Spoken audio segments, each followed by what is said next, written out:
Ku zo in ba ku tarihin zuwan mu Jigawa a takaice.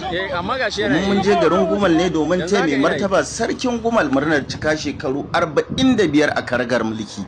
Welcome to Jigawa, garin zaman lafiya. Ma bayan mun taho shine muka tsaya a hanya muka ɗan yi hotuna a daidai bodar da za mu shiga jihar Jigawa. A takaice dai ga wata waƙa nan da na hau, wato waƙar Katanga. Bari in sa muku kaɗan daga cikin wannan waƙar.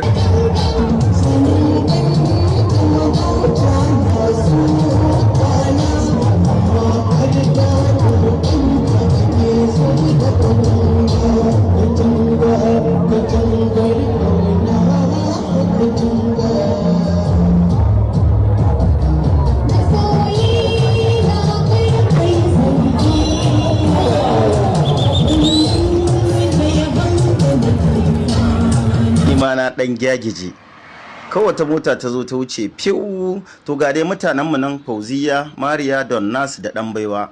A lokacin da muke hanyar tafiya muka tsaya muka dan yi hotuna da bidiyo domin dai ku masu kallon mu da sauraron mu.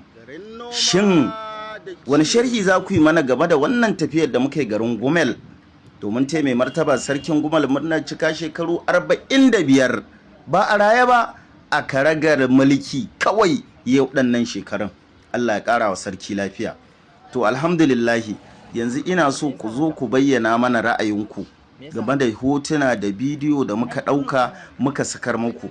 Tun daga hawan da muka yi muka hau doki kuma muna turo muku hotuna da bidiyo duk kuna gani.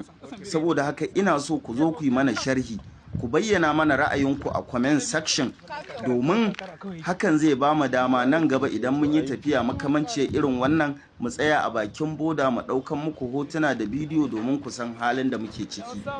Tabbas wannan tafiyar mun yi ta cikin nasara da kwanciyar hankali. Ku zo ku bayyana mana ra'ayinku a comment section. Maka? Yana iya shi. Bidiyo ne yana yi.